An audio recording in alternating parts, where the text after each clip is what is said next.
शुक्लांबरधरं विष्णुं शशिवर्णं चतुर्भुजं प्रसन्नवदनं ध्यायेत् सर्वविघ्नोपशान्तये। गुरुर्ब्रह्मा गुरुर्विष्णु गुरुर्देवो महेश्वरः गुरुसाक्षात् परब्रह्म तस्मै श्रीगुरवे नमः। ॐ जले रक्षतु वाराः तले रक्षतु वामनः अटाव्यं नारसिंहश्च सर्वतं पातु केशवः। ज्ञानानन्दमयं देवं निर्मलस्फटिकाकृतिम् आधारं सर्वविद्यानां हयग्रीवमुपास्महे। ॐ नारायणं नमस्कृत्यं नरं चैव नरोत्तमं देवीं सरस्वतीं व्यासं ततो जयमुदीरयेत्। ॐ व्यासं वसिष्ठनप्तारं शक्ते पौत्रमकल्मषं परासदात्मजं वन्दे सुखदातं तपोनिधिं।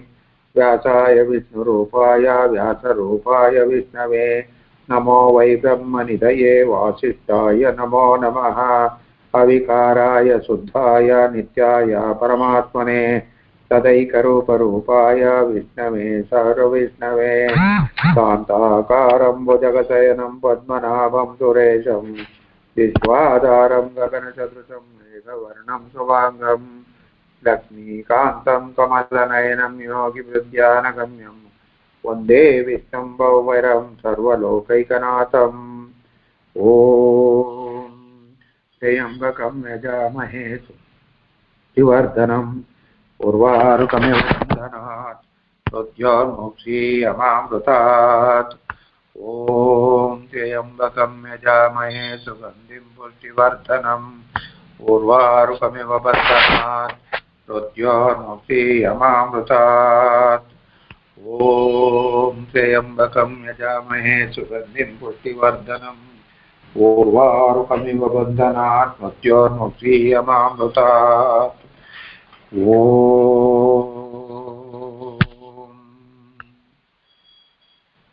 ಈ ಮಹಾವಿಷ್ಣು ಹೇಳಿರ್ತಕ್ಕಂಥ ಈ ಪುರಾಣ 18 ಪುರಾಣಗಳಲ್ಲಿ ತುಂಬ ಶ್ರೇಷ್ಠವಾದ ಪುರಾಣ, ಅತ್ಯಂತ ಪವಿತ್ರ ಪುಣ್ಯದಾಯಕವಾದದ್ದು. ಇದು ಮನೆಯಲ್ಲಿ ಯಾರು ಇದನ್ನ ಚೆನ್ನಾಗಿ ಹೇಳಿ ತಿಳ್ಕೊಂಡು ಮಾಡ್ತಾರೋ ಅದು ತುಂಬ ಶ್ರೇಯಸ್ಕರ ಅನ್ನುವಂಥದ್ದನ್ನು ಹೇಳಿದ್ದಾರೆ. ಜನಗಳಿರತಕ್ಕಂಥ ಭ್ರಾಂತಿ ತಪ್ಪು ಕಲ್ಪನೆಯನ್ನ ದೂರ ಮಾಡಿ ಅಂಧವಿಶ್ವಾಸ ದೂರ ಆಗಬೇಕು. ಈ ಭ್ರಮಿಸ್ತಕ್ಕಂಥ ಭಾವನೆಯನ್ನು ದೂರ ಮಾಡಬೇಕು. ಈ ಗ್ರಂಥದಲ್ಲಿ ಈ ಶ್ರವಣ ಮಾಡೋದ್ರಿಂದ ಯಾವುದೇ ರೀತಿಯ ಪಠಣೆ ಮತ್ತು ಅಂತಹ ವ್ಯಕ್ತಿ ಯಮರಾಜನ ಭಯಂಕರವಾದ ಯಾತನೆಗಳಿಂದ ದೂರ ಆಗುತ್ತೆ ಅನ್ನುವಂಥದ್ದು. ಈ ಶ್ರವಣ ಮಾಡಿದ್ರೇನೆ ಅಷ್ಟೊಂದು ಪುಣ್ಯದಾಯಕವಾಗಿರ್ಬೇಕಾದ್ರೆ ಇನ್ನು ಇದರಂತೆ ಕೇಳಿ ಅಜ್ಞಾನವನ್ನು ಪಡ್ಕೊಂಡ್ರೆ ಇನ್ನೆಷ್ಟು ಪುಣ್ಯ ಬರ್ಬೋದು.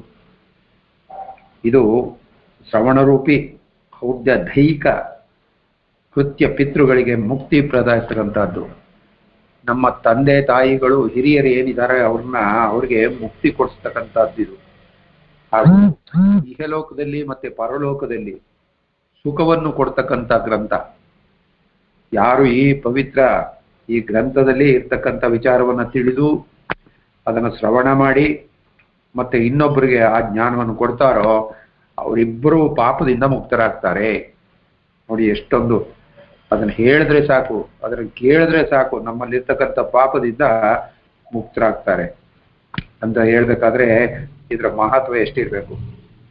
ಅವರಿಬ್ಬರು ದುರ್ಗತಿ ಅಂದ್ರೆ ಇವ್ರಿಗೆ ಯಾವುದೇ ಒಂದು ದುರ್ಗತಿ ದುರ್ನಡಕೆ ಒದಗೋದೇ ಇಲ್ಲ. ಸಮಸ್ತ ಸುಖಗಳನ್ನು ಸಮಸ್ತ ಪಡಿತಾರೆ. ಯಾರು ಈ ದುರ್ಗತಿಯನ್ನ ದಾಟಿ ಹೋಗೋದಕ್ಕೆ ಈ ಜ್ಞಾನವೇ ಮುಖ್ಯ. ಸಮಸ್ತ ದುಃಖಗಳನ್ನು ವಿನಾಶ ಮಾಡುವಂತಹದ್ದು ಧರ್ಮ, ಅರ್ಥ, ಕಾಮ, ಮೋಕ್ಷ ಈ ರೀತಿ ಇವೆಲ್ಲವನ್ನು ಪಡೆಯೋದಕ್ಕೆ ಅನುಕೂಲ ಇರತಕ್ಕಂಥದ್ದು. ಈ ಚತುರ್ವಿಧ ಪುರುಷಾರ್ಥಗಳನ್ನು ಪ್ರಾಪ್ತಿ ಮಾಡಿಸುವಂತಹದ್ದು. ಇದನ್ನು ಕೇಳಿ ಇದನ್ನು ತಿಳಿದುಕೊಂಡ್ರೆ ಸಾಕು. ವಾಸ್ತವವಾಗಿ ಸಮಸ್ತ ಕಥೆಗಳು ಮತ್ತು ಉಪದೇಶಗಳು ನಾವು ಆಸಕ್ತಿಯನ್ನ ತ್ಯಜಿಸಿ ವೈರಾಗ್ಯದತ್ತ ಪ್ರವೃತ್ತರಾಗಬೇಕಾದ್ರೆ ಇದನ್ನ ನಾವು ಚೆನ್ನಾಗಿ ಕೇಳಿ ತಿಳ್ಕೋಬೇಕು. ಆ ಭಗವಂತನಿಗೆ ಶರಣೋಗ್ಬೇಕು. ಈ ಉದ್ದೇಶ ನಮಗೇನು ಪ್ರಾಪ್ತಿ ಕರ್ಮಯೋಗದಲ್ಲಿ ಇದೆಯೋ ಅದೆಲ್ಲ ಜ್ಞಾನ ಅಥವಾ ಭಕ್ತಿ ಮೂಲಕ ಯಾವ ಪ್ರಕಾರದಿಂದ ಆಗಬಹುದು ಎಂಬುದರ ಕುರಿತು ಇದನ್ನು ಚೆನ್ನಾಗಿ ನಾವು ತಿಳ್ಕೊಳ್ಳತಕ್ಕಂಥ ವಿಚಾರ ಇದೆ. ಮನುಷ್ಯ ಈ ಲೋಕದಿಂದ ತೆರಳಿ ನಂತರ ತನ್ನ ಪರಲೌಕಿಕ ಜೀವನವನ್ನು ಯಾವ ಪ್ರಕಾರ ಸುಖ ಸಮೃದ್ಧ ಮತ್ತು ಶಾಂತಿಪ್ರದವಾಗಿ ಮಾಡಬಹುದು ಅನ್ನುವಂಥದ್ದು ಇದು. ಹಾಗೆ ಈಗ ಜೀವಿಸುವಾಗ ನಾವು ಹೇಗೆ ಜೀವನ ಮಾಡಬೇಕು, ಮರಣದ ನಂತರ ಈ ಜೀವಿಗೆ ಯಾವ್ಯಾವ ದುರ್ಗತಿಗಳು ಒದಗುತ್ತೆ ಪಾಪಿಗಳಿಗೆ ಅನ್ನುವಂಥ ವಿಚಾರವನ್ನು ಕೂಡ ನಾವು ತಿಳಿಸ್ತಕ್ಕಂಥದ್ದು. ಹಾಗೆ ಈ ಮನುಷ್ಯ ಮನಗಿರುವಾಗಲೇ ಅಂದ್ರೆ ಏನು ಈ ಬದುಕಿದ್ದಾನೋ ಆಗಲೇ ಅವನ ಉದ್ಧಾರಕ್ಕಾಗಿ ಅದು ತಿಳ್ಕೊಳ್ತಕ್ಕಂಥದ್ದು ಇದು.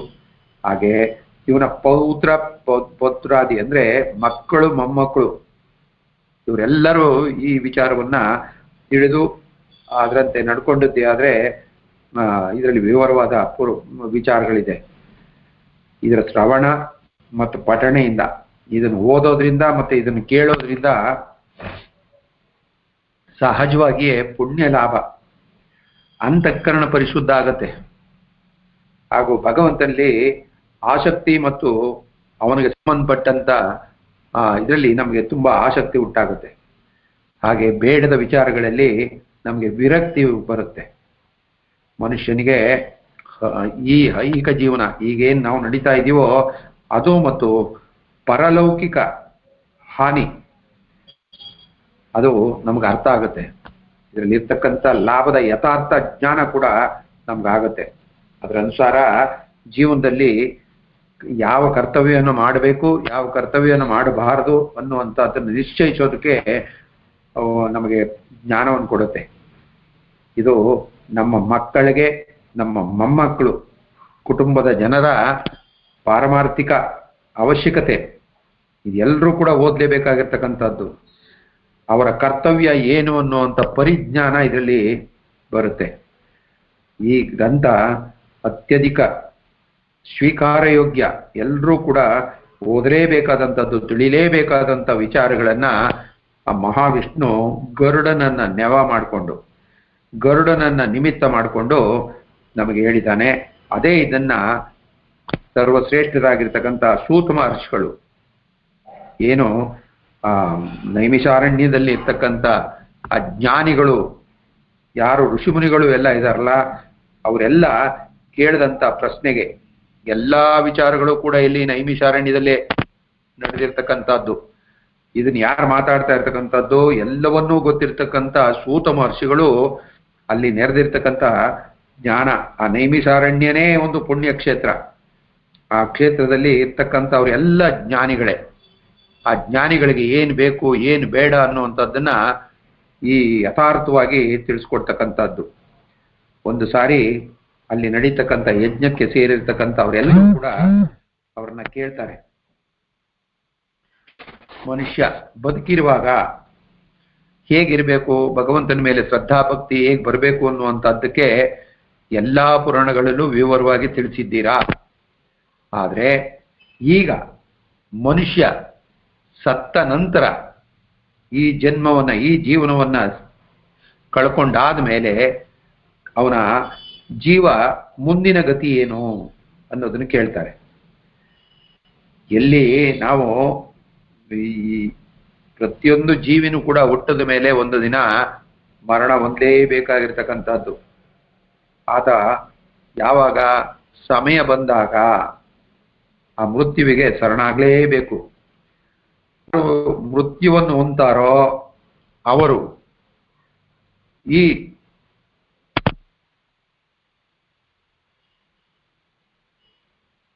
ಜೀವನದ ಸಮಾಪ್ತ ಪ್ರತಿ ಮೃತ್ಯು ಜೊತೆಯಲ್ಲಿ ಒಂದು ಹೋಗುತ್ತೆ. ಅದನ್ನ ತಿಳಿಸ್ತಕ್ಕಂಥ ಗ್ರಂಥ ನಾವು ನಿನ್ನೆ ತನಕ ತಿಳ್ತಿರ್ತಕ್ಕಂಥ ವಿಚಾರವನ್ನ ನೋಡಿ ಇವತ್ತು ಮುಂದಿನ ವಿಚಾರಕ್ಕೆ ನಾವು ಪ್ರಯಾಣ ಅಂದ್ರೆ ವಿಚಾರವನ್ನು ತಿಳಿಯೋದಕ್ಕೆ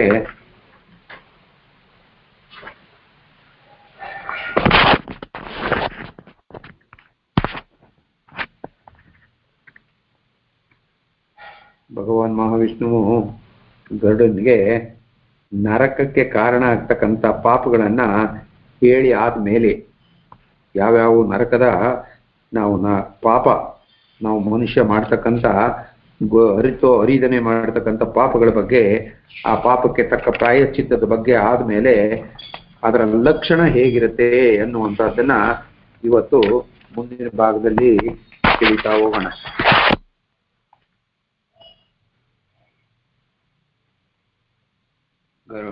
ಭೂಲೋಕದಲ್ಲಿ ಜನಿಸಿರುವ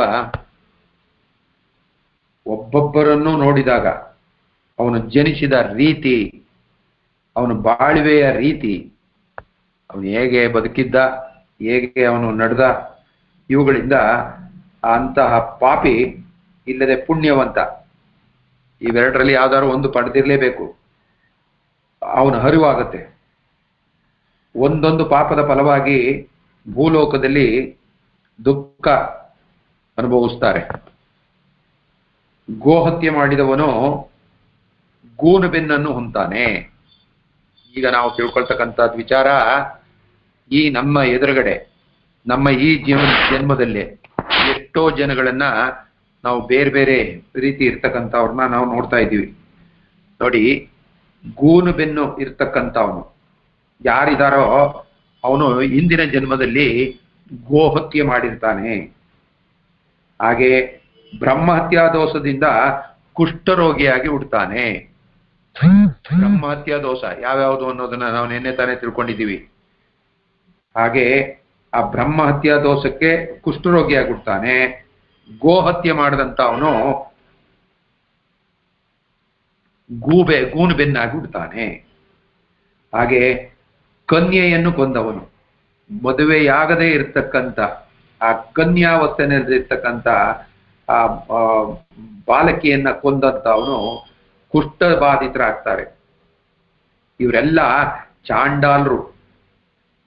ಹಾಗೆ ಗುರುಪತ್ನಿಯನ್ನ ಭೋಗಿಸಿದವನು, ಅಂದ್ರೆ ಯಾರು ಗುರುಗಳು ಜ್ಞಾನವನ್ನು ಕೊಡ್ತಕ್ಕಂಥ ಅವರ ಧರ್ಮಪತ್ನಿಯ ಮೇಲೆ ಕಣ್ಣಾಗ್ತಕ್ಕಂಥ ಅವನು ಭೀಕರ ಚರ್ಮ ರೋಗಕ್ಕೆ ತುತ್ತಾಗ್ತಾನೆ.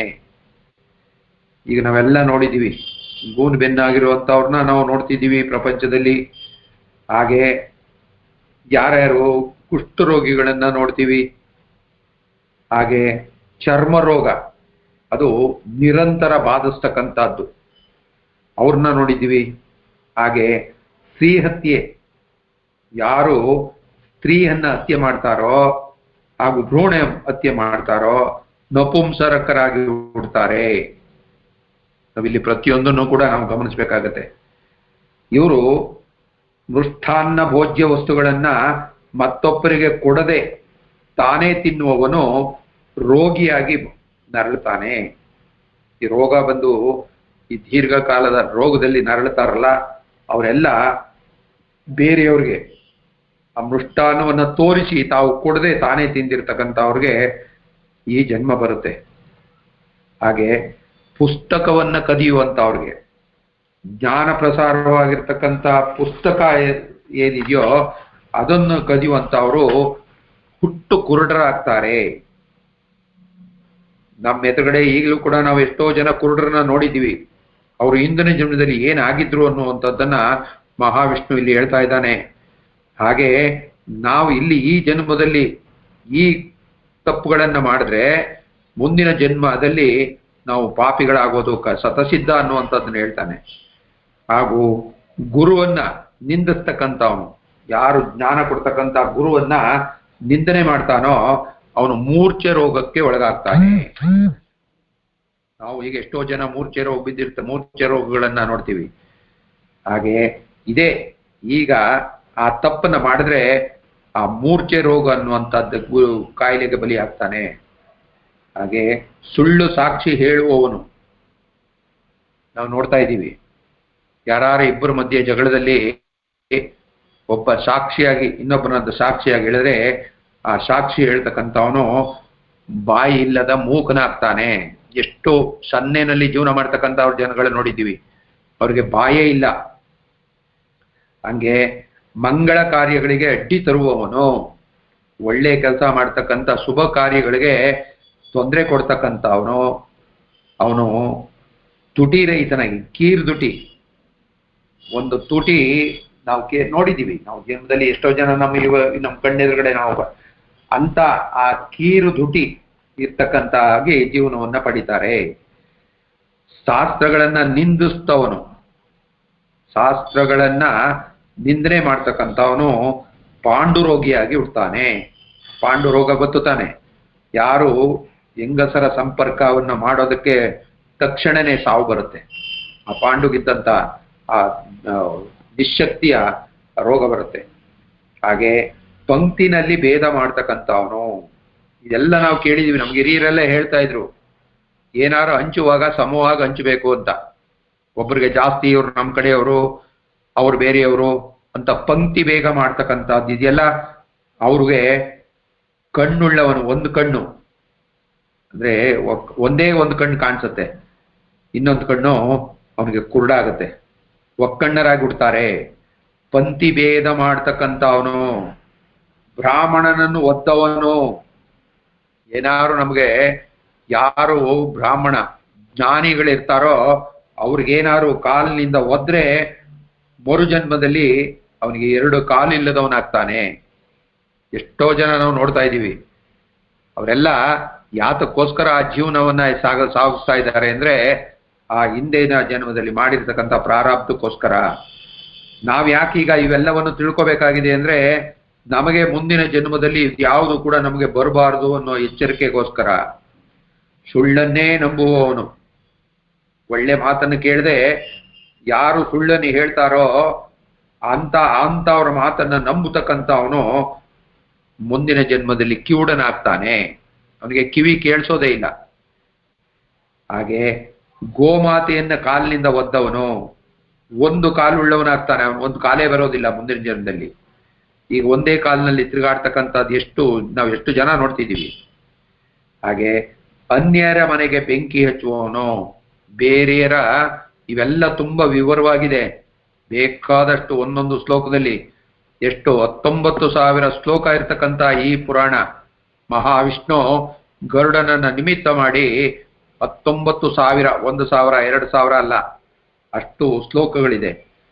ಅನ್ಯರ ಮನೆಗೆ ಬೆಂಕಿ ಎತ್ತಕ್ಕಂಥವನು. ಬೆಂಕಿ ಅಂದ್ರೆ 2 ತರ. ಈ ಇನ್ನೊಂದು ಮನೆಯನ್ನ ಚಾಡಿ ಹೇಳಿ ಹಾಳು ಮಾಡ್ತಕ್ಕಂಥವನು, ಅವನು ತಲೆ ಬೋಳಾಗ್ಬಿಡ್ತಾನೆ. ಅವನಿಗೆ ತಲೆಯಲ್ಲಿ ಕೂದಲೇ ಇರೋದಿಲ್ಲ. ಹಾಗೆ ಈ ಚಿನ್ನ, ಹಿರಣ್ಯ, ಈ ಚಿನ್ನ ಕದ್ದಂಥವನು ಕ್ರೂರ ಉಗುರುಳ್ಳವನಾಗ್ತಾನೆ. ಅವನಿಗೆ ಉಗುರು ಕೋರೆಯಾಗಿ ಉಗುರೆಲ್ಲ ವಕ್ರವಾಗಿ ಬೆಳೀತದೆ. ಅನ್ನವನ್ನು ಕದ್ದಂಥವನು, ಬೇರೆಯವರ ಅನ್ನವನ್ನ ಅಂದ್ರೆ ತಿಂತಕ್ಕಂಥ ಅನ್ನವನ್ನ ಕದ್ದಂಥವನು ಮುಂದಿನ ಜನ್ಮದಲ್ಲಿ ಮೂಷಕನಾಗ್ಬಿಡ್ತಾನೆ. ಇಲಿಯಾಗಿ, ಇಲಿ ಹೇಗೆ ಯಾವ ರೀತಿಯಲ್ಲಿ ಜೀವನ ನಡೆಸ್ತದೆಯೋ ಅದು ಹಗಲಿನಲ್ಲಿ ಅದಕ್ಕೆ ಸರಿಯಾಗಿ ಆಹಾರ ಸಿಕ್ಕೋದಿಲ್ಲ. ಮತ್ತೆ ಭಯ, ಯಾವ್ದಾದ್ರು ಪ್ರಾಣಿ, ಇದು ಗರುಡ, ಹಾವು ನನ್ನನ್ನು ಎಲ್ಲಿ ತಿಂದುಬಿಡುತ್ತೋ ಅನ್ನೋ ಭಯ. ಮತ್ತೆ ಅದ್ರ ಆಹಾರಕ್ಕೋಸ್ಕರ ಎಷ್ಟೊಂದು ಆ ಪಚ್ಚಲನ್ನ ಬಿಲದಲ್ಲಿ ಜೀವನ ಮಾಡಿಕೊಂಡು ಬಡಬೇಕಾತೆ. ಹಾಗೆ ನೀರು ಕದ್ದವನು, ನೀರನ್ನ ಕದ್ದಂಥವನು ಜಾತಕ ಪಕ್ಷಿ ಆಗ್ತಾನೆ. ವಿಷವನ್ನು ಕದ್ದವನು ಚೇಳಾಗ್ತಾನೆ. ಚೇಳು ಗೊತ್ತಾನೆ, ಚೇಳು ಕುಟ್ಕಿದ್ರೆ ಬಾಲ್ದಿಂದ. ಹಾಗೆ ಮಂಗಳ ದ್ರವ್ಯವನ್ನು ಕದಿಯುವವನು ಮೂಗಿಲಿ ಆಗ್ಬಿಡ್ತಾನೆ. ಇಲಿಗಳಲ್ಲಿ ಒಂದು ಮೂಗಿಲಿ, ಅದು ಭಯಂಕರ, ಅದು ಕೆಟ್ಟ ಇಲಿ. ಹಾಗೆ ಧಾನ್ಯವನ್ನು ಕದಿಯುವವನು ಹದ್ದಾಗಿ, ಹದ್ದು ಗೊತ್ತಾನೆ, ಹದ್ದಾಗಿ ಹುಡ್ತಾನೆ. ಹಾಗೆ ಮಾಂಸ ಮಾರುವವನಾಗ್ಬಿಡ್ತಾನೆ.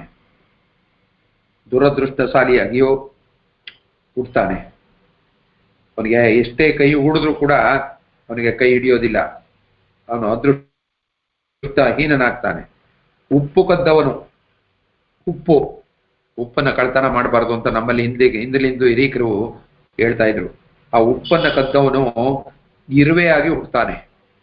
ಕಳ್ತನ ಮಾಡಬಾರ್ದು ಉಪ್ಪನ್ನ, ಈ ಇರುವೆ. ಹಾಗೆ ಹಣ್ಣು ಹೂಗಳನ್ನ ಕದಿಯುವವನು ಕೋತಿಯಾಗಿ ಹುಟ್ಟುತ್ತಾನೆ. ಹಣ್ಣು ಹೂವು. ಹಾಗೆ ಪಾದರಕ್ಷೆ ಮತ್ತು ಹತ್ತಿಯ ಬಟ್ಟೆಯನ್ನ, ವಸ್ತ್ರ, ಪಾದರಕ್ಷೆ ಮತ್ತು ವಸ್ತ್ರವನ್ನ ಕದ್ದವನು ಕುರಿಯಾಗಿ ಹುಡ್ತಾನೆ. ಕುರಿ ನಮಗೆ ಗೊತ್ತಿದೆ, ಅದಕ್ಕೆ ಯಾವ ಶಕ್ತಿನೂ ಇಲ್ಲ, ತಲೆ ಬೋಗ್ಸ್ಕೊಂಡು ಕುರಿಯಾಗಿ ಹುಡ್ತಾನೆ. ಯಾತ್ರಿಕರ ಹಣವನ್ನ ಕೊಳ್ಳೆ ಹೊಡಿತಕ್ಕಂಥವನು. ಭಗವಂತನ ಯಾತ್ರೆಗೆ ಹೊರಟಿರ್ತಾರೆ, ದೇವರ ದರ್ಶನಕ್ಕೋಸ್ಕರ ಹೋಗ್ತಿರ್ತಾರೆ, ಅಂತ ಯಾತ್ರಾರ್ಥಿಗಳ ಹಣವನ್ನ ಕದ್ದಂಥವನು, ಯಾವುದೋ ರೀತಿಯಲ್ಲಿ ಅವನ ಸುಳ್ಳು ಹೇಳಿ ದೋಚ್ತಕ್ಕಂಥವನು, ಮೋಸ ಮಾಡ್ತಕ್ಕಂಥವನು, ಯಾತ್ರಿಕರ ಹಣವನ್ನ ಅವನು ಆಡು ಜನ್ಮವನ್ನು ಪಡಿತಾನೆ. ಮೇಕೆ, ಅದಕ್ಕೆ ಎಷ್ಟೇ ತಿಂದ್ರೂ ಹೊಟ್ಟೆ ತುಂಬೋದಿಲ್ಲ. ಯಾವ್ದ್ರ ಪ್ರತಿಫಲ?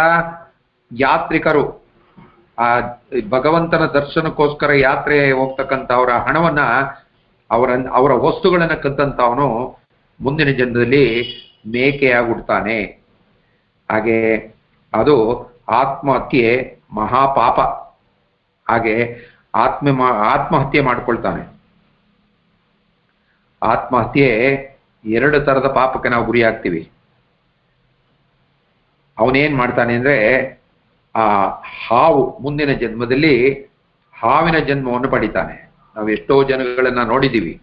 ಆತ್ಮಹತ್ಯೆ ಯಾಕೆ ಮಾಡ್ಕೊಳ್ತಾರೆ ಅಂದ್ರೆ, ಹಿಂದಿನ ಜನ್ಮದಲ್ಲಿ ಮಾಡಿದ ಪಾಪದ ಫಲವಾಗಿ ಈ ಜನ್ಮದಲ್ಲಿ ಅವರು ಆ ರೀತಿ ಆಗ್ತಾರೆ. ಮತ್ತೆ ಅವರು ಹಾವಿನ ಜೀವನ ನೋಡಿದ್ದೀವಿ ನಾವು. ಎಷ್ಟೊಂದು ತರ ಜೀವರಾಶಿಗಳಲ್ಲಿದೆ. ಹಿಂಸೆಯನ್ನು ಕೆಲಸವನ್ನೇ ಮಾಡಿ ಜೀವಿಸ್ತಾರೆ. ಯಾವಾಗಲೂ ಇನ್ನೊಬ್ಬರಿಗೆ ತೊಂದರೆ ಕೊಟ್ಕೊಂಡೇ ಬದುಕ್ತಾರೆ. ಅಂತ ಅವರು ಕಟುಕನೆ ಮನೆಯ ಹಾಡಾಗಿ ಹುಡ್ತಾರೆ. ಯಾರೇ ಅತನವಿಯಲ್ಲಿ ಅದನ್ನು ಪರೀಕ್ಷಿಸದೆ ತಿನ್ನುವ ಬ್ರಾಹ್ಮಣನೋ, ಯಾರೋ ಏನೋ ಕೊಟ್ರು ಅಂತ ಅದು ಯಾವುದು, ಯಾರು, ಏನು ಅಂತ ಆಲೋಚನೆ ಮಾಡದೆ ಇರ್ತಕ್ಕಂಥ ಆ ತಿನ್ನುವಂತ ಅವನು, ಯಾರೂ ವಾಸಿಸದ ಕಾಡಿನಲ್ಲಿ ಹುಲಿಯಾಗಿ ಹುಟ್ಟುತ್ತಾನೆ. ಬ್ರಾಹ್ಮಣನಾದವನು ಸಂಧ್ಯಾ ವಂದನೆ, ಗಾಯತ್ರಿ ಜಪವನ್ನು ಮಾಡದೆ ನಿತ್ಯ ಕರ್ಮಗಳಿಂದ ದೂರವಾದ್ರೆ, ನಾವೇನೋ ಪ್ರತಿನಿತ್ಯ ಮಾಡ್ತಕ್ಕಂಥ ಕರ್ತವ್ಯಕ್ಕೆ ಏನೇನೋ ಕಾರಣಗಳನ್ನು ಇಟ್ಕೊಂಡು ತಪ್ಪದೆ ಮಾಡ್ತಕ್ಕಂಥ ಅವನಿಗೆ ಬೆಳಿಗ್ಗೆ ಮತ್ತು ಮಧ್ಯಾಹ್ನ ಸಂಜೆ ಯಾರು ಆ ಸಂಸ್ಕಾರದಲ್ಲಿ ನಡೀತಾರೋ ಅಂತ ಅವರು ಮುಂದಿನ ಜನ್ಮದಲ್ಲಿ ಮೀನಾಗಿ ಹುಡ್ತಾರೆ. ಪ್ರತಿ ಕ್ಷಣದಲ್ಲೂ ಕೂಡ ಅವ್ರ ಮೈನಿಂದ ದುರ್ಗಂಧವಾಗುವ ವಾಸನೆ ಬರುತ್ತೆ. ಮೀನಿನ ಜೀವನ ನೋಡಿದೀವಲ್ಲ, ಇವೆಲ್ಲ ಎಷ್ಟು 84 ಲಕ್ಷ ಯೋನಿಗಳಲ್ಲಿ ಯಾವ್ಯಾವುದನ್ನ ಯಾವ್ಯಾವ ಕರ್ಮಕ್ಕೆ ಯಾವ್ಯಾವ ಫಲ ಅನ್ನುವಂಥದ್ದನ್ನ ನಾವು ತಿಳ್ಕೊಳ್ತಾ ಇದ್ದೀವಿ. ಅದನ್ನ ತಿಂದು ಜೀವಿಸುವ ಬಕಪಕ್ಷಿ ಆಗ್ತಾನೆ. ಮೀನನ್ನ ತಿಂದು ಬದುಕ್ತಕ್ಕಂಥ ಒಂದು ಬಕಪಕ್ಷಿ ಇದೆ. ಹಾಗೇ ಒಂದೇ ಕಡೆ ಒಂದೇ ಕಾಲ್ನಲ್ಲಿ ನಿಂತ್ಕೊಂಡು ಕಾಯ್ತಾ ಇರುತ್ತೆ. ಆ ಮೀನು ಬಂದ ತಕ್ಷಣನೇ ಅದು ಗಂಟೆಗಟ್ಲೆ ಏನೋ ದಿನಗಟ್ಲೆ ನಿಂತಿರುತ್ತೆ ಒಂದೇ ಕಡೆ. ತಾನಾಗಿತ್ತು ತಾನು ತನ್ನ ಹತ್ರ ಬಂದಂತ ಮೀನನ್ನ ತಿಂದು ಜೀವನ ಮಾಡ್ಬೇಕಾಗತ್ತೆ. ಹಾಗೆ ಕರೆಯದೆ ಭೋಜನಕ್ಕೆ ಹೋಗುವ ಬ್ರಾಹ್ಮಣ, ಈ ಜ್ಞಾನಿ ಆದಂಥವನು ಅವನನ್ನ ಆದರದಿಂದ ಪ್ರೀತಿಯಿಂದ ಕರೆಯದೇ ಇರ್ತಕ್ಕಂಥ, ಯಾರೋ ಎಲ್ಲ ಊಟ ಆಗ್ತಾ ಇದ್ದಾರೆ ಅಂತ ತಾನು ಹೋಗಿ ಊಟ ಮಾಡಿದ್ರೆ ಜನರೆಸದ ಎಂಜಲಿಗೆ ಆಸೆ ಪಡುವ ಕಾಗೆಯಾಗಿ ಹುಟ್ಟುತ್ತಾನೆ. ಕರೆಯದವರ ಮನೆಗೆ ಹೋಗಿ, ಆದರವಿಲ್ಲದವರ ಮನೆಗೆ ಹೋಗಿ ಅವನು ತಿಂದ್ರೆ ಅವನೇನ್ ಮಾಡ್ತಾನೆ, ಆ ಎಂಜಲನ್ನ ಆಯ್ಕೊಂಡು ತಿನ್ನುವಂತ ಕಾಗೆ ಜನ್ಮವನ್ನು ಪಡಿತಾನೆ. ಅಪಾತ್ರನು ಅನರ್ಹನೂ ಆದವನಿಗೆ, ಅಂದ್ರೆ ಅವನಿಗೆ ನಾವು ಅದಕ್ಕೆ ದಾನ ಕೊಡ್ಬೇಕಾದ್ರೂ ಕೂಡ ಪಾತ್ರತೆ ನೋಡಿ ಕೊಡ್ಬೇಕು, ಸಮಯ ನೋಡಿ ಕೊಡ್ಬೇಕು, ಯಾರಿಗ ಅವಶ್ಯಕತೆ ಇದೆಯೋ ಅದನ್ನ ನೋಡಿ ಕೊಡ್ಬೇಕು. ದಾನದ ಬಗ್ಗೆ ನಾವು ತಿಳ್ಕೊಂಡಿದ್ದೀವಿ. ಹಾಗೆ ಆ ಅಪಾತ್ರನು ಅನರ್ಹನೂ ಆದವನಿಂದ ಯಜ್ಞ ಮಾಡಿಸುವ ಬ್ರಾಹ್ಮಣನು ಕೊಚ್ಚೆ ಹೊಲಸುಗಳಲ್ಲಿ ಓಡಾಡಿಕೊಂಡಿರುವ ಹಂದಿಯಾಗಿ ಹುಟ್ಟುತ್ತಾನೆ. ವಿದ್ಯಾದಾನ ಮಾಡಬೇಕು ನಿಜ, ಆದ್ರೆ ಯೋಗ್ಯನಿಗೆ ವಿದ್ಯಾದಾನ ಮಾಡಿದ್ದೇ ಆದ್ರೆ ನೋಡಿ, ನಾವೆಲ್ಲ ಯಾರಿಗೆ ಜ್ಞಾನ ಕೊಡಬೇಕಾಗಿದೆಯೋ ಅಂತ ಅವ್ರಿಗೆ ಆಸಕ್ತಿ ಯಾರಿಗಿದೆಯೋ, ಇದು ಈ ಕೇಳುವಂತ ಭಕ್ತನಿಗೆ ಎಷ್ಟಿದೆಯೋ ಹೇಳ್ತಕ್ಕಂಥ ಜ್ಞಾನಿಗೂ ಅಷ್ಟೇ ಇರಬೇಕಾಗತ್ತೆ. ಇದನ್ನು ಕೂಡ ಬೇರೆ ಬೇರೆ ಸಂದರ್ಭದಲ್ಲಿ ಉಪನಿಷತ್ತಿನಲ್ಲಿ ಎಲ್ಲ ನಾವು ಕೇಳಿ ತಿಳ್ಕೊಂಡಿದ್ದೀವಿ. ಯೋಗ್ಯನಿಗೆ ವಿದ್ಯಾದಾನ ಮಾಡಿದ್ದೆ, ಆದ್ರೆ ಹಾಗೆ ಮಾಡಿದ ಬ್ರಾಹ್ಮಣನು ಗುಟರ ಹಾಕುವ ಗೂಳಿಯಾಗಿ ಹುಟ್ಟುತ್ತಾನೆ. ಈ ಗುಟರ ಹಾಕೊಂಡು ಜೀವನ ಮಾಡ್ತಲ್ಲ ಗೂಳಿ, ಎಲ್ಲೆಲ್ಲೋ ಆದಿಬೀದಿನಲ್ಲೆಲ್ಲ ನಾವು ನೋಡ್ತೀವಲ್ಲ, ಅದಾಗ್ಬಿಡ್ತಾನೆ. ಶಿಷ್ಯನಾದವನಿಗೆ ಗುರು ಸೇವೆಯೇ ಕರ್ತವ್ಯ. ನಾವು ಏನಾರು ಜ್ಞಾನವನ್ನ ಪಡೀಬೇಕು ಅಂದ್ರೆ ಆ ಸಂಕಲ್ಪ ಮಾತ್ರದಿಂದ ಗುರುವಿನ ಮೇಲೆ ಶ್ರದ್ಧೆ ಒಂದು ಸಾರಿ ಬಂದ್ರೆ ನಾವು ಯಾವುದನ್ನು ಕೆಟ್ಟ ಆಲೋಚನೆ ಮಾಡಬಾರ್ದು. ಶಿಷ್ಯನಾದವನಿಗೆ ಗುರು ಸೇವೆನೇ ಕರ್ತವ್ಯ. ಹಾಗೆ ಮಾಡದೇ ಇರ್ತಕ್ಕಂಥ ಶಿಷ್ಯನು ಕತ್ತೆಯಾಗಿ ಬೂದಿಯಲ್ಲಿ ಹೊರಳಾಡುವಂತ ಜೀವಿಸ್ತಾನೆ, ಅವನು ಕತ್ತೆಯಾಗಿ ಹುಡ್ತಾನೆ. ಬ್ರಾಹ್ಮಣನಿಗೆ ಅವಮಾನ ಮಾಡುವವನು ಜನರಾರೂ ವಾಸಿಸದ ಕಾಡಿನಲ್ಲಿ ಮರ ಕುಟ್ಟಿಕೊಂಡು, ಅಂದ್ರೆ ಮರ ಕಟ್ಕೊಂಡಿರ್ತದಲ್ಲ ಬದುಕುವ ಬ್ರಹ್ಮ ರಾಕ್ಷಸನಾಗ್ತಾನೆ. ಬ್ರಾಹ್ಮಣನಿಗೆ ಅವಮಾನ ಮಾಡ್ತಕ್ಕಂಥ ಅವನು ಬ್ರಹ್ಮ ರಾಕ್ಷಸ, ಮರದಲ್ಲಿ ನೇತಾಡ್ತಕ್ಕಂಥ ಕಾಡಿನಲ್ಲಿ ಅಂತ ಬ್ರಹ್ಮ ರಾಕ್ಷಸ ಜೀವನವನ್ನು ಪಡಿತಾನೆ. ಇನ್ನು ಮಿತ್ರದ್ರೋಹಿ, ಸ್ನೇಹಿತನಿಗೆ ತನ್ನನ್ನು ಪೂರ್ಣ ನಂಬಿರ್ತಕ್ಕಂಥ ಸ್ನೇಹಿತನ ಕತ್ತು ಕುಯ್ತಾನಲ್ಲ, ಸುಳ್ಳೇಳಿ ಅವನಿಗೆ ಮೋಸ ಮಾಡ್ತಾರಲ್ಲ ಅಂತ ಅವನಿಗೆ ಹಾರಾಡಿಕೊಂಡಿರುವ ಹದ್ದಾಗಿ ಹುಟ್ಟುತ್ತಾನೆ.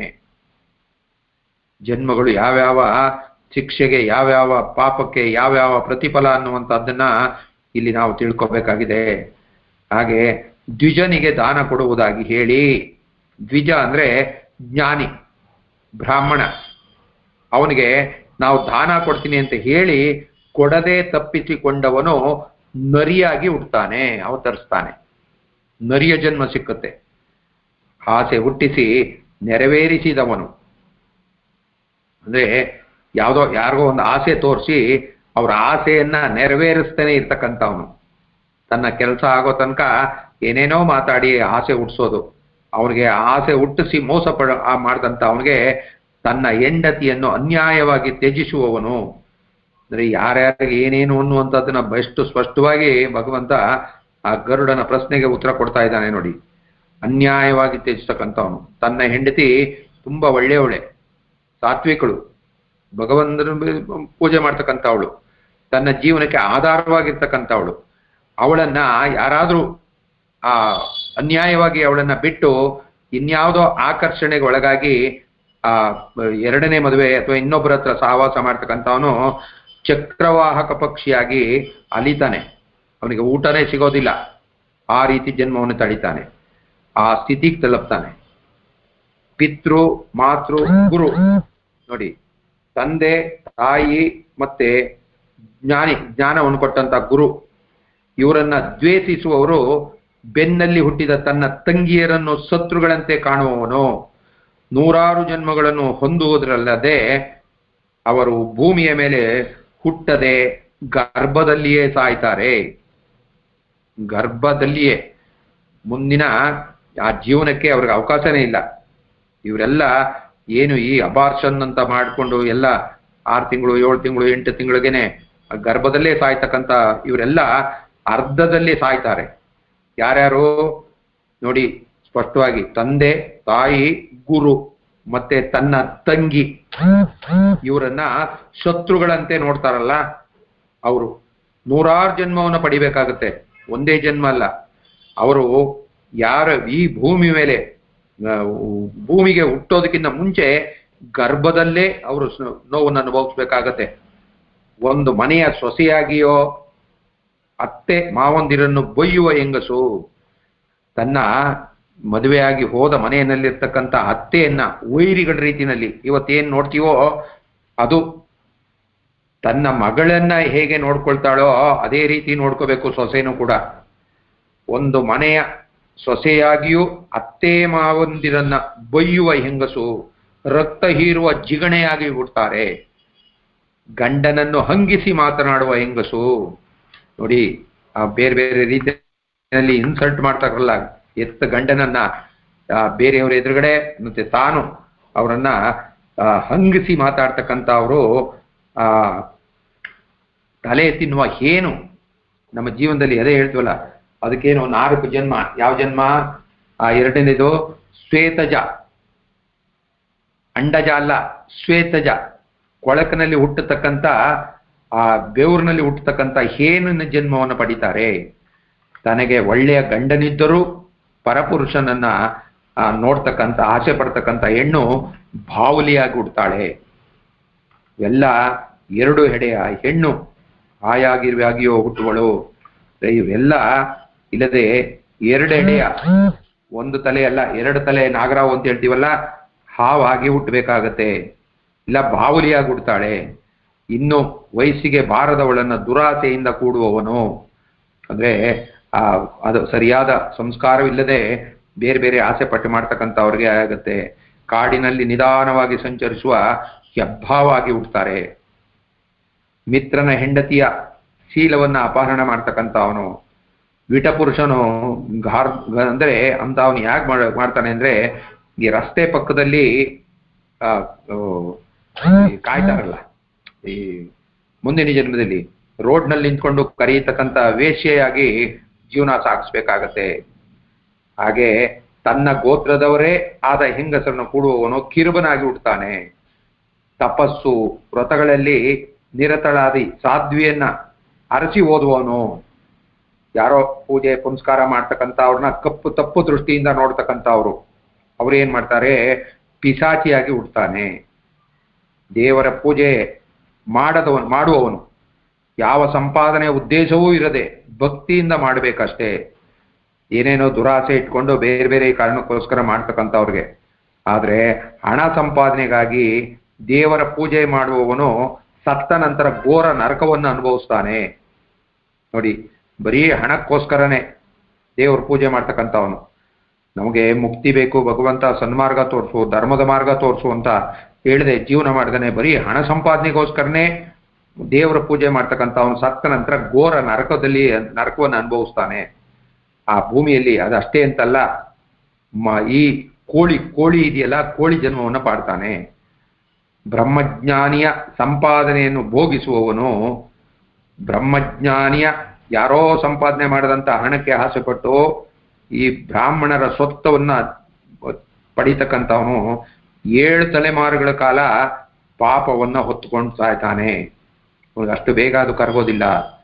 ಇನ್ನು ಅದನ್ನು ಅಪಹರಿಸುವವನು ಚಂದ್ರ ನಕ್ಷತ್ರಗಳಿರುವವರೆಗೆ ಪಾಪಿಯಾಗೇ ಇರ್ತಾನೆ, ಅವನಿಗೆ ಬೇರೆ ಜನ್ಮ ಸಿಗೋದೇ ಇಲ್ಲ.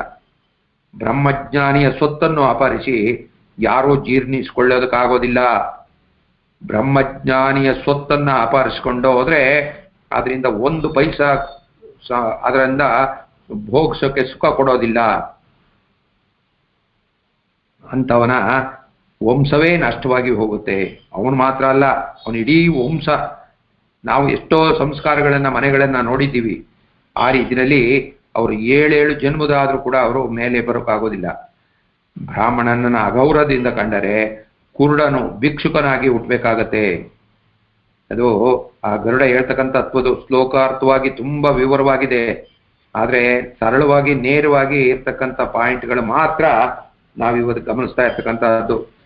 ಆ ವಿಷ್ಣು ಹೇಳ್ತಾ ಇದ್ದಾನೆ, ಇತರರು ಕೊಟ್ಟ ಭೂಮಿಯನ್ನು, ಅಂದ್ರೆ ಯಾರೋ ಬೇರೆಯವರ ಸ್ವತ್ತನ್ನ ಅಪಹರಿಸ್ತಕ್ಕಂಥವನು, ಸುಳ್ಳು ಸಾಕ್ಷಿಯನ್ನೇ ಹೇಳಿಯೋ ಈ ಕಳ್ಳತನದಿಂದಲೋ ಸುಳ್ಳಿನಿಂದಲೋ ಅಪಹರಿಸ್ತಕ್ಕಂಥವನು 60,000 ವರ್ಷಗಳ ಕಾಲ ಮಲದಲ್ಲಿ ಇರತಕ್ಕಂಥ ಕ್ರಿಮಿಯಾಗಿ ಮಲ ಅಂದ್ರೆ ಗೊತ್ತು ತಾನೆ, ಆ ಹೊಲಸಿನಲ್ಲಿ ಹುಟ್ಟಬೇಕಾಗತ್ತೆ. ಎಷ್ಟು ವರ್ಷಗಟ್ಲೆ ಅಲ್ಲಿ ಜೀವನ ಮಾಡ್ಬೇಕಾಗತ್ತೆ. ಒಂದೇ ಸಾರಿ ನಾವು ಕಣ್ಣಲ್ಲಿ ನೋಡಿದ್ರೇನೆ ಕೂಡ ಆ ಹೊಲಸು ಕಡೆ ನಮಗೆ ಅಸಹ್ಯ ಅನ್ಸುತ್ತೆ ಅಂತ. ಅದ್ರೊಳಗಡೆನೆ ಜೀವನ ಮಾಡ್ಬೇಕಾಗತ್ತೆ. ತಾನೇ ದಾನ ಕೊಟ್ಟದ್ದನ್ನ ಅಪಹರಿಸುವನೋ, ಈಗ ಇಲ್ಲಿ ಕೊಟ್ಟಾಗೆ ಜನಗಳಿಗೆ ಮೆಚ್ಚುವ ಹಾಗೆ ಕೊಡೋದು, ತಿರ್ಗಾ ಪುನಃ ಅದನ್ನ ಬೇರೆ ರೀತಿಯಲ್ಲಿ ಕಿತ್ಕೊಳ್ಳೋದು, ಇದೆಯಲ್ಲ, ಅವನು ಕಲ್ಪಾಂತರವರೆಗೆ ನರಕದಲ್ಲಿ ಕೊಳೆಬೇಕಾಗತ್ತೆ. ದಾನ ಮಾಡುವುದು ಪುಣ್ಯಪ್ರದವಾದ ಕೆಲಸ. ಅದು ಏನ್ ಮಾಡ್ಬೇಕು, ನಾವು ದಾನ ಕೊಡ್ತಕ್ಕಂಥದ್ದು ನಮ್ಗೆ ಒಳ್ಳೆಯ ಫಲ ಸಿಕ್ಲಿ ಅಂತ. ಆದ್ರೆ ಅದನ್ನೇ ತಿರ್ಗಾ ಪುನಃ ವಾಪಸ್ಸು ಬೇರೆ ರೀತಿಯಲ್ಲಿ ಪಡ್ಕೊಂಡ್ರೆ ಅವನು ನರಕದಲ್ಲಿ ಸಾಯ್ಬೇಕಾಗತ್ತೆ. ಅದೇ ಬ್ರಾಹ್ಮಣನಿಗೆ ಮಾಡಿದ ದಾನವನ್ನು ಅಪಹರಿಸಿದ್ರೆ ನಾಯಿ ಮತ್ತು ಕೋತಿಯ ಜನ್ಮ ಬರುತ್ತೆ. ಅಂದ್ರೆ ದುಷ್ಕಾರ್ಯಗಳಿಗೆ, ಕೆಟ್ಟ ಕೆಲಸಗಳಿಗೆ ನರಕ ಯಾತನೆ ಕಟ್ಟಿಟ್ಟ ಬುದ್ಧಿ. ನಾವು ಹೇಗೆ ಬದುಕಬೇಕು, ನಾವು ಹೇಗೆ ಜೀವನ ಪಡೀಬೇಕು ಅನ್ನುವಂಥದ್ದನ್ನ ಭಗವಂತ ಮಹಾವಿಷ್ಣು ಅವ್ರು ಕೇಳಿದ್ದಕ್ಕೋಸ್ಕರ ಆ ಋಷಿ ಮುನಿಗಳು 18 ಪುರಾಣಗಳನ್ನು ಬೇರೆ ಬೇರೆ ರೀತಿ ಎಲ್ಲ ಕೇಳಿ ಈ ಮನುಷ್ಯ ಸತ್ತ ನಂತರ ಈ ಜನ್ಮದಲ್ಲಿ ಮಾಡಿರ್ತಕ್ಕಂಥ ಯಾತನೆಗಳು ಮತ್ತೆ ಈ ಜನ್ಮದಲ್ಲಿ ಯಾತನೆಯನ್ನ ಯಾಕೆ ಅನುಭವಿಸ್ತಾ ಇದ್ದಾರೆ ಅಂತ ಅನ್ನೋದಕ್ಕೆ ಉತ್ತರವಾಗಿ ಆ ಮಹಾವಿಷ್ಣು ಹೇಳ್ತಕ್ಕಂಥ ಮಾತು. ಆ ನರಕ ಯಾತನೆ ಎನ್ನುವಂಥದ್ದು ಕಟ್ಟಿಟ್ಟ ಬುದ್ಧಿ, ನಾವೇ ಕಟ್ಟಿಕೊಂಡು ಬಂದಂಥ ಬುದ್ಧಿ. ಬುದ್ಧಿ ಅಂದ್ರೇನು? ಫಲ. ನಾವೇ ತಗೊಂಡು ಹೋಗ್ತಕ್ಕಂಥದ್ದು, ನಾವೇ ಮುಂದಿನ ಜನ್ಮಕ್ಕೆ ನಾವು ಇಲ್ಲಿ ಏನ್ ಮಾಡ್ತೀವೋ, ಬಾಳ್ತೀವೋ, ಬದುಕ್ತೀವೋ ಅದೆಲ್ಲ ಮುಂದಿನ ಜನ್ಮಕ್ಕೆ ನಾವು ಕಟ್ಕೊಂಡು ಹೋಗ್ತಕ್ಕಂಥ ಬುದ್ಧಿ. ಇದೇ ಅಲ್ಲದೆ ಇನ್ನುಳಿದ ಪಾಪಗಳು ಫಲವಾಗಿ ಮರುಜನ್ಮವೆತ್ತುತ್ತಾರೆ. ನಾವದೇ ಹೇಳಿದಿಲ್ಲ, ಪುನರಪಿ ಜನನ ಪುನರಪಿ ಮರಣ. ಯಾತ ಕೊಡ್ತೀವಿ ಅಂದ್ರೆ ಹಿಂದಿನ ಜನ್ಮದಲ್ಲಿ ಮಾಡಿರ್ತಕ್ಕಂಥ ಪಾಪವನ್ನ ಕಳಿಯೋದು ಕೊಡ್ತೀವಿ. ಈಗ ಏನ್ ಮಾಡ್ತೀವಿ? ತಿರ್ಗಾ ಪುನಃ ಪಾಪದ ಹೊರೆಯನ್ನು ಏರ್ಕೊತೀವಿ.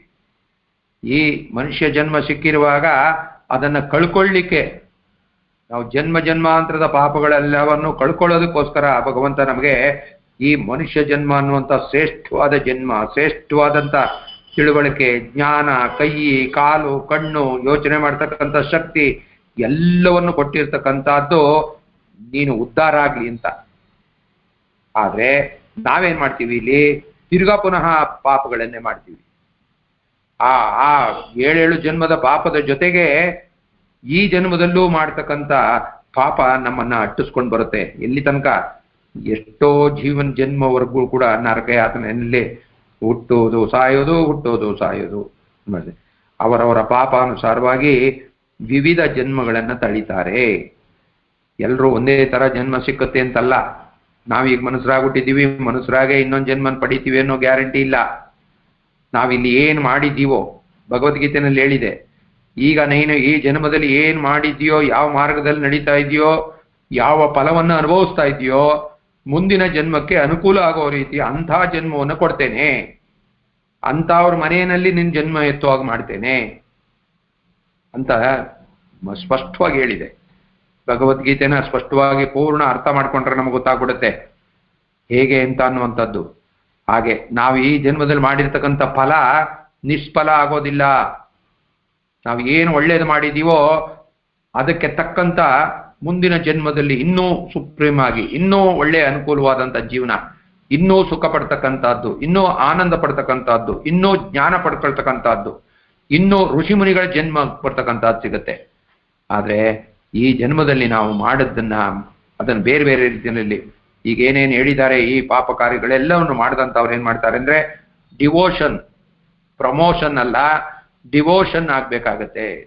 ಡಿವೋಷನ್ ಯಾವುದು? ನಾವು ಮಾಡಿರ್ತಕ್ಕಂಥ ಫಲಕ್ಕೆ ತಕ್ಕಂತ ಕೆಳಗಡೆ ಹಿಂದಿನ ಜನ್ಮಗಳನ್ನ ನಾವು ಮಾಡಬೇಕಾಗತ್ತೆ. ಇನ್ನೂ ಹಲವಾರು ಜನ್ಮಗಳನ್ನ, ಪ್ರಾಣಿ, ಪಶು, ಪಕ್ಷಿ, ಗಿಡ, ಮರ ಇವೆಲ್ಲವನ್ನು ನಾವು ತಿರ್ಗಾ ಪುನಃ ವಾಪಸ್ ಪಡಿಬೇಕಾಗುತ್ತೆ. ತಿರ್ಗಾ ಪುನಃ ಅಲ್ಲಿಂದ 84 ಲಕ್ಷ ಯೋನಿಗಳಲ್ಲಿ ತಿರ್ಗಾ ಪುನಃ ಹುಟ್ಟಿ ಈ ಮನುಷ್ಯ ಜನ್ಮ ಪಡೆಯುವಂತಷ್ಟೊತ್ತಿಗೆ ಕೋಟಿ ಕೋಟಿ ಜನ್ಮ ಎತ್ತಬೇಕಾಗತ್ತೆ. ಹಾಗೆ ಒತ್ತು ಭಾರ ಎಳೆಯುವ ಕೆಲಸ. ಇನ್ನು ಹಲವಾರು ಜನ್ಮಗಳಲ್ಲಿ ಪ್ರಾಣಿಗಳು, ನಾವು ಗೊತ್ತಲ್ಲ, ನಾವು ಈ ಗಾಡಿ ಎಳಿತಕ್ಕಂಥ ಎತ್ತುಗಳು, ಎಮ್ಮೆ ಭಾರ ಎಳಿತಕ್ಕಂಥದ್ದು, ಆ ಕೆಲಸ ಮಾಡ್ತಕ್ಕಂಥ ಪ್ರಾಣಿಗಳಾಗಿ ನಾವು ದುಡಿಬೇಕಾಗತ್ತೆ. ಪಕ್ಷಿಗಳಾಗಿ ಹುಟ್ಟಿ ಶೀತ, ಬಿಸಿಲು ಮೊದಲಾದ ಪ್ರಕೃತಿ ವಿಭವಗಳನ್ನು ಎದುರಿಸಿ ಬಾಳ್ಬೇಕಾಗತ್ತೆ. ನೋಡಿ, ಅವಕ್ಕೆ ಯಾವುದರ ಮನೆ ಇದೆಯಾ?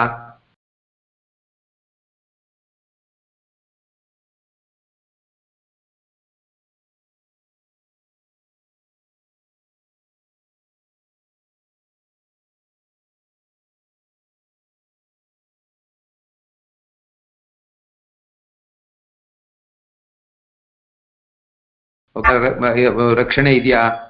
ಮನುಷ್ಯನಿಗೆ ನೋಡಿ ಎಲ್ಲಾ ತರದ ರಕ್ಷಣೆ. ಬೇಸಿಗೆ ಬಂದ್ರೆ ಕೂಲರು, ಚಳಿಗಾಲ ಬಂತು ಅಂದ್ರೆ ಹೀಟ್ರು, ನಮ್ಗೆಲ್ಲ ಕೆಲಸವನ್ನು ಕೂಡ ಎಲ್ಲವನ್ನು ನಮ್ಮ ಎಷ್ಟೆಲ್ಲ ಅನುಕೂಲಗಳು ಇರ್ತಕ್ಕಂಥದ್ದು. ಆದ್ರೆ ಪ್ರಾಣಿಗಳಿಗೆ ಯಾವ ಹೊದಿಕೆ ಇಲ್ಲ, ಅವಕ್ಕೆ ಯಾವ ಪಾದರಕ್ಷೆ ಇಲ್ಲ, ಯಾವುದಕ್ಕೂ ಏನೂ ಇಲ್ಲ. ಶೀತ, ಗಾಳಿ, ಬಿಸಿಲು, ಮಳೆ ಎಲ್ಲವನ್ನು ಅನುಭವಿಸ್ಬೇಕಾಗತ್ತೆ. ಹಾಗೆ ತಾಪ ಸಹಸ್ರಗಳನ್ನ ಅನುಭವಿಸ್ತಾರೆ. ಎಂತೆಂಥ ತಾಪಗಳು ಅಂದ್ರೆ ಹೇಳಲಿಕ್ಕೆ ಅಸಾಧ್ಯವಾದಂಥ ತಾಪ ಅಂತ ಅದನ್ನ ಅನುಭವಿಸ್ಬೇಕಾಗತ್ತೆ. ಅವರು ಮಾಡಿದ ಒಳ್ಳೆಯದು ಕೆಟ್ಟದ್ದು ಸಮಾನವಾಗಿ ಹೋದಾಗ ನಾವೇನೋ ಅಕಸ್ಮಾತ್ ಪಾಪನೂ ಮಾಡಿಲ್ಲ ಪುಣ್ಯನೂ ಮಾಡಿಲ್ಲ, ಎರಡೂ ಕೂಡ ಅಲ್ಲಿಗಲ್ಲಿಗ ಸಮ ಆಯಿತು ಅಂದಾಗ ಆ ಪಾಪಿಗಳು ಶ್ರೇಷ್ಠವಾದ ಮಾನವ ಜನ್ಮವನ್ನು ಪಡಿತಾರೆ. ಈ ಮನುಷ್ಯ ಜನ್ಮದಲ್ಲಿ ಯಾಕೆ ಅಂದ್ರೆ ಸಮತೋಲವಾದ ಪಾಪಗಳನ್ನ ನಾವು ಎಷ್ಟೋ ಜನ್ಮಾಂತರದಿಂದ ಹುಡ್ತಾನೆ ಇದ್ದೀವಿ, ಸಾಯ್ತಾ ಇದ್ದೀವಿ. ಆದ್ರೆ ಅವೆಲ್ಲವೂ ಸಮತೋಲನಕ್ಕೆ ಬಂದಿರೋದಕ್ಕೋಸ್ಕರನೇ ಈಗ ನಮ್ಗೆ ನಾವು ಹೇಳ್ತೀವಲ್ಲ, ಪರೀಕ್ಷೆನಲ್ಲಿ ನಾವು ಈಗ ಕೊನೆ ಪರೀಕ್ಷೆ ಅದೇನೋ ಪ್ರಿಲಿಮರಿ ಅಲ್ಲ, ಮಿಡ್ಲ್ ಅಲ್ಲ, ಅರ್ಧ ವಾರ್ಷಿಕ ಅಲ್ಲ, ಕೊನೆ ಹಂತ ಇದು. ಎಷ್ಟೋ ಜನ್ಮ ಸಿಕ್ಕದ ಮೇಲೆ ಇಲ್ಲಿ ಬಂದಿದ್ದೀವಿ. ಇಲ್ಲಿಂದ ನಾವು ದಾಟ್ಕೊಂಡು ಭಗವಂತನ ಕಡೆ ಬೇಕಾದ್ರೂ ಹೋಗ್ಬೋದು, ಇಲ್ಲ ನಾವು ಇಲ್ಲೇ ಆನಂದವಾಗಿದ್ದೀವಿ ಅಂತೇಳಿ ಇಂದಿನ ಜನ್ಮದ ಕಡೆ ಬೇಕಾದ್ರೂ ಹೋಗ್ಬೋದು. ನಮ್ಗೆ ಯಾರಿಗೆ ನಮ್ಮನ್ನ ಪ್ರಾಯಶ್ಚಿತ್ತಕ್ಕೆ ತಕ್ಕಂತೆ ಜನನ ಮರಣಗಳು ಚಕ್ರದಂತೆ ಒಂದಾದ ಮೇಲೊಂದೇ ಬರ್ತಲೇ ಇರ್ತವೆ. ಹುಟ್ಟು ಸಾವು ಅಂದ್ರೆ ಮನುಷ್ಯನ ರೀತಿಯಲ್ಲಿ 60 ವರ್ಷ ಅಲ್ಲ. ಭಗವಂತನ ದೃಷ್ಟಿನಲ್ಲಿ ಈ 100 ವರ್ಷ ಏನು ಒಂದು ಹಗಲು ಒಂದು ರಾತ್ರಿ ಏನು ನಾವು 100 ವರ್ಷ ಅನುಭವಿಸ್ತೀವೋ ಅದು ಭಗವಂತನ ಹತ್ರ ಒಂದೇ ದಿನ.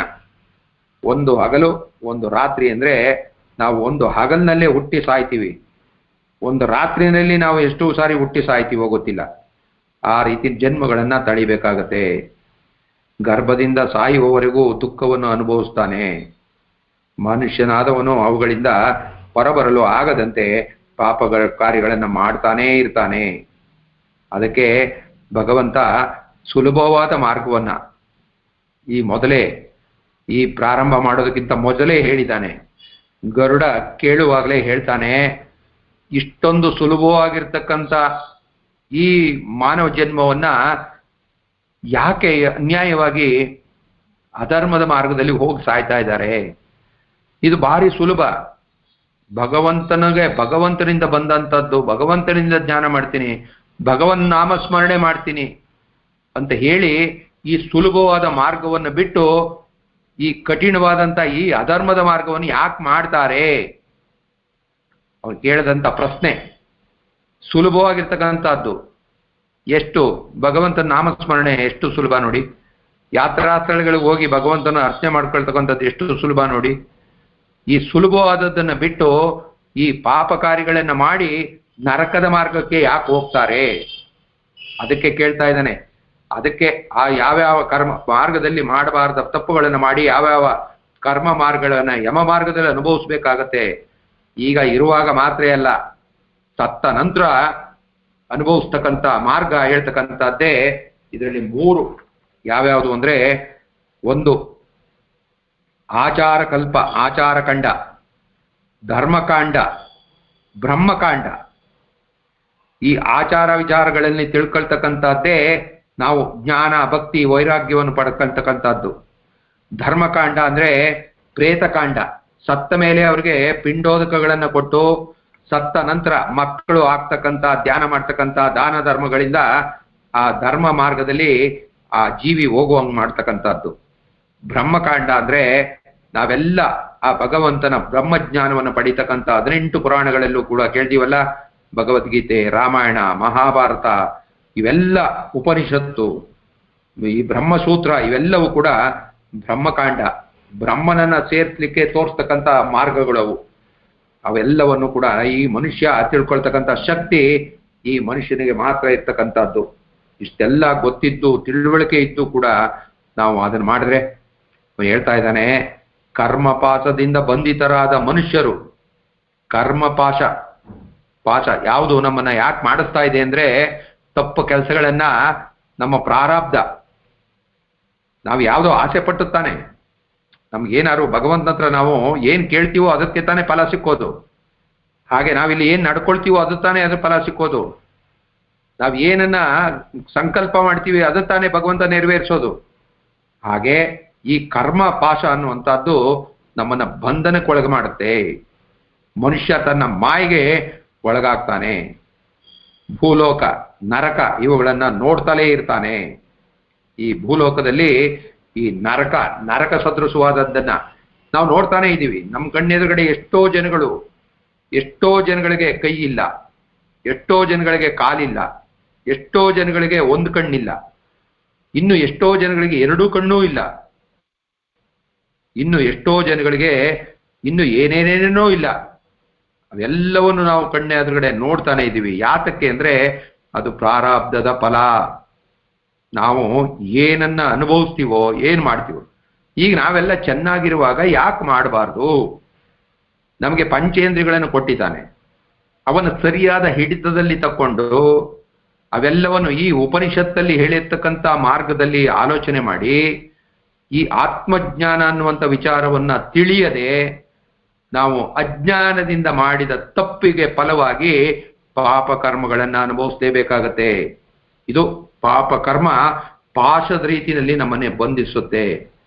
ಮನುಷ್ಯ ಆ ಮಾಯೆಗೆ ಒಳಗಾಗಿ ಮತ್ತೆ ಮತ್ತೆ ಮತ್ತೆ ಪಾಪದ ಕರ್ಮಕ್ಕೆ ಸಿಕ್ಕಾಕೊಳ್ತಾನೆ.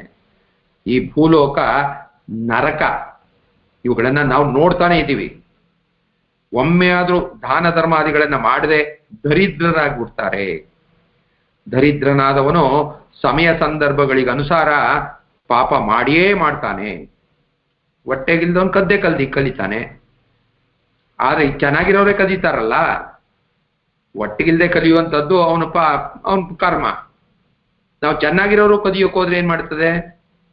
ಅದು ದೊಡ್ಡ ದರಿದ್ರನಾಗ್ತಾನೆ. ಸಮಯ ಸಂದರ್ಭಗಳಿಗನುಸಾರ ಪಾಪವನ್ನ ಮಾಡೇ ಮಾಡ್ತಾನೆ.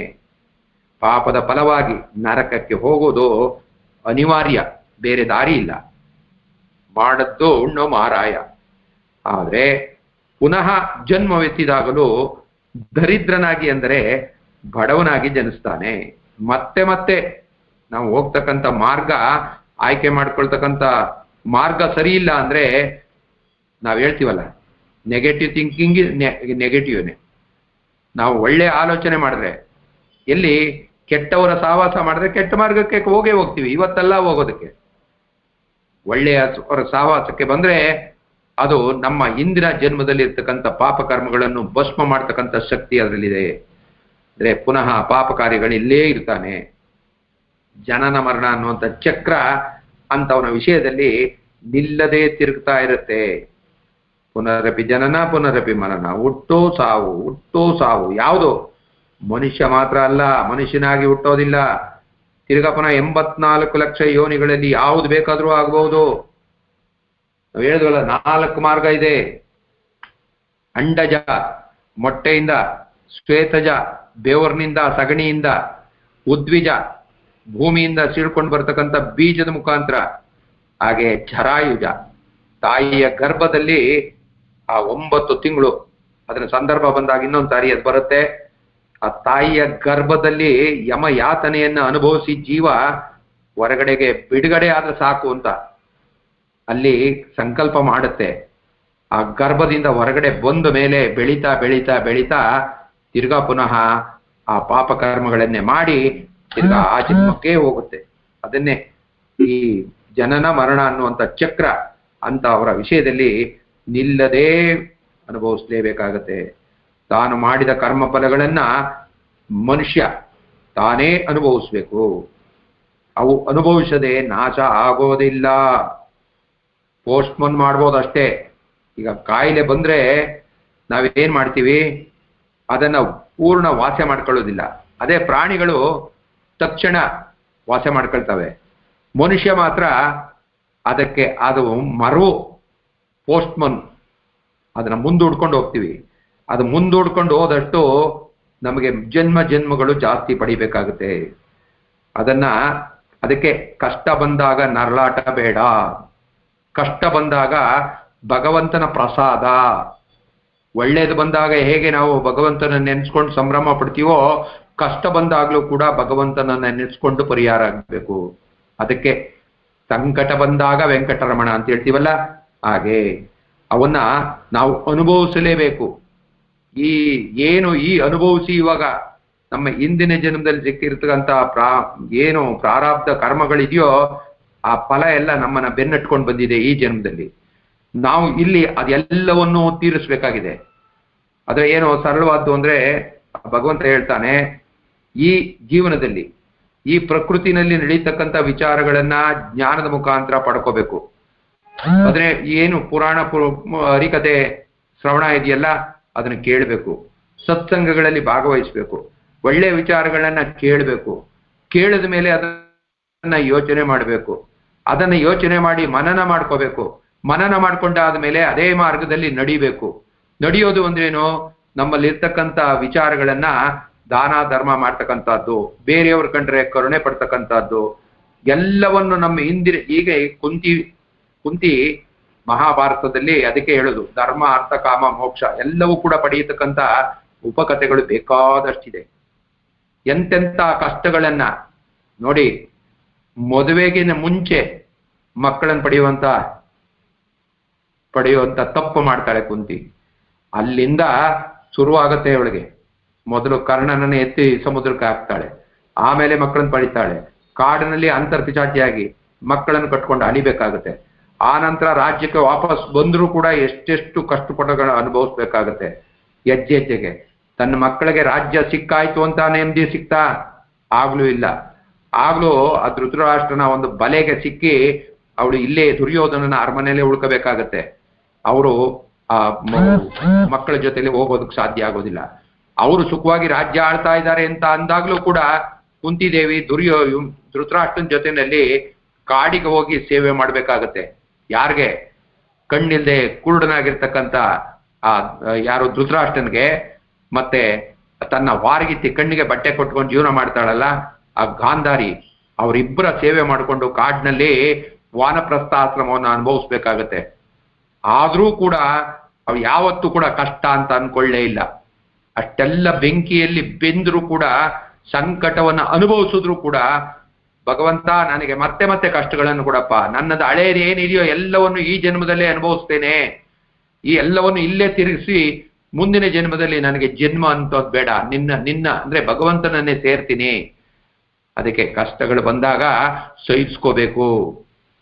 ನಾವು ಚೆನ್ನಾಗಿದ್ದಾಗ ದಾನ ಧರ್ಮಗಳನ್ನು ಮಾಡಬೇಕು, ಒಳ್ಳೆಯವ್ರನ್ನ ಕರುಣೆಯಿಂದ ಮಾತಾಡಿಸ್ಬೇಕು. ನಮ್ಮಲ್ಲಿ ಇರ್ತಕ್ಕಂಥ ಹರಿಷಡ್ವರ್ಗ 8 ಕ್ರೂರಿಗಳು ವೈರಿಗಳಿದೆಯಲ್ಲ, ಮತ ಮೋಹ ಇವೆಲ್ಲ ನಮ್ಮಲ್ಲಿರ್ತಕ್ಕಂಥ ಇವೆಲ್ಲವನ್ನು ಕೂಡ ದೂರ ಮಾಡ್ಕೋಬೇಕು.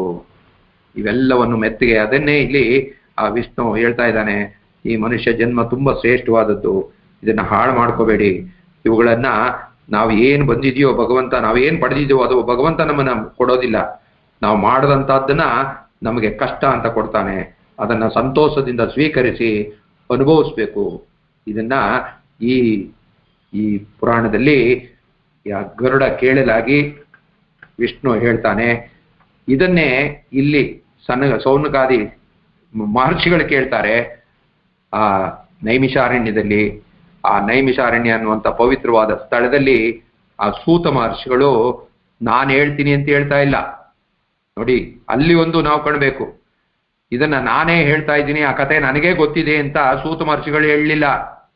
ಹಿಂದೆ ಆ ಗರುಡ ಕೇಳದಂತ ಪ್ರಶ್ನೆಗೆ ನಿಮಗೆ ಉತ್ತರ ಮಹಾವಿಷ್ಣು ಏನ್ ಹೇಳ್ದ ಅನ್ನುವಂಥದ್ದನ್ನ ನಾನು ನಿಮಗೆ ಹೇಳ್ತೀನಿ.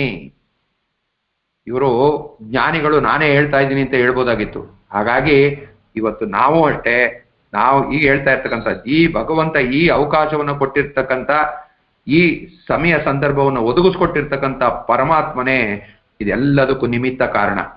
ಹಾಗಾಗಿ ಆ ಭಗವಂತನನ್ನ ಸ್ಮರಣೆ ಮಾಡ್ಕೋಬೇಕಾಗಿದೆ. ಆ ಕೊರವಂಜಿಯಾಗಿ ಬಂದಂತ ಶ್ರೀನಿವಾಸನು ಕೂಡ ಏನೇನು ಎಷ್ಟೊಂದು ಹೆಸರುಗಳು ಹೇಳ್ತಾನೆ, ಎಲ್ಲಾ ರೂಪದಲ್ಲಿ ಇರ್ತಕ್ಕಂಥ ಎಲ್ಲರನ್ನೂ ನೆನೆಸ್ಕೊಳ್ತಾನೆ. ಹಾಗಾಗಿ ನಮಗೆ ಇಂಥ ಅವಕಾಶ ಕೊಟ್ಟಿರ್ತಕ್ಕಂಥ ಈ ವಿಚಾರವನ್ನ ತಿಳಿಯೋದಕ್ಕೆ ಅನುಕೂಲ ಕೊಟ್ಟಿರ್ತಕ್ಕಂಥ ಭಗವಂತನನ್ನ ನಾವು ಎಷ್ಟು ರೀತಿಯಲ್ಲಿ ಸ್ಮರಣೆ ಮಾಡಿದ್ರು ಕೂಡ ನಾವು ಅಷ್ಟು ಎಂಥ ಕಷ್ಟ ಬಂದರೂ ಕೂಡ ಯಾವ್ಯಾವ ಕಷ್ಟಗಳನ್ನ ನಮ್ಮ ಕಣ್ಣೆದುರುಗಡೆ ನೋಡ್ತಿದ್ವಿ, ಅವ್ರವ್ರವ್ರ ಕರ್ಮ ಫಲಗಳನ್ನ ಅವ್ರವ್ರು ಅನುಭವಿಸ್ತಾ ಇದ್ದಾರೆ. ಅವ್ರು ಯಾರನ್ನು ನಾವು ತುಚ್ಛವಾಗಿ ಕಾಣೋಕ್ಕಾಗೋದಿಲ್ಲ. ಈಗ ನಾವು ನಮ್ಮ ಜೀವನದಲ್ಲಿ ಏನೇನು ಕಷ್ಟ ಅಂತ ನಾವು ಇಬ್ಬರು ಏನು ಡಂಗೂರ ಹೊಡಿಬೇಕಾಗಿಲ್ಲ. ಯಾವುದು ಡಂಗೂರ ಹೊಡೆಯುವಂಥ ಕಷ್ಟವನ್ನ ಭಗವಂತ ನಮ್ಗೆ ಯಾರಿಗೂ ಕೊಟ್ಟೇ ಇಲ್ಲ. ನಾವು ಬೇಡದ ಆಕರ್ಷಣೆಗೆ, ಬೇಡದ ಒಂದು ಸುಖ ಸಂಪತ್ತಿಗೆ, ಬೇರೆಯವರ ಹೊಗಳಿಕೆಗೋಸ್ಕರ ನಾವು ಕಷ್ಟ ಕಷ್ಟ ಅಂತಿದ್ದೀವಿ. ಯಾವ ಕಷ್ಟ? ಉಸಿರಾಡೋದು ಕಷ್ಟ ಏನಾ? ನಾವು ಯಾವತ್ತಾರ ಕಷ್ಟಪಟ್ಟು ಉಸಿರಾಡ್ತಾ ಇದ್ದೀವ? ಹೀಗೆ ನಮ್ಗೆ ಆಹಾರಕ್ಕೆ ಏನಾದ್ರು ತೊಂದರೆ ಇದೆಯಾ? ನಮ್ಮ ಪ್ರತಿಯೊಂದನ್ನು ಕೂಡ ಅವನು ನೋಡ್ಕೊಳ್ತಾ ಇದ್ದಾನೆ. ನಾವು ಇವಾಗ ನೋಡ್ಕೊಳ್ತಕ್ಕಂಥದ್ದು ಮಾಡ್ಕೊಳ್ತಕ್ಕಂಥದ್ದು ಇಂಥ ಅವಕಾಶವನ್ನ ಕೊಟ್ಟಿದ್ದಾನೆ. ಪ್ರತಿನಿತ್ಯ ಸುಪ್ರಭಾತದ ನೆವದಲ್ಲಿ ಭಗವಂತನ ದರ್ಶನ ಮಾಡ್ತಕ್ಕಂಥದ್ದು, ಭಗವಂತನ ವಿಚಾರವನ್ನ ಕೇಳ್ತಕ್ಕಂಥದ್ದು.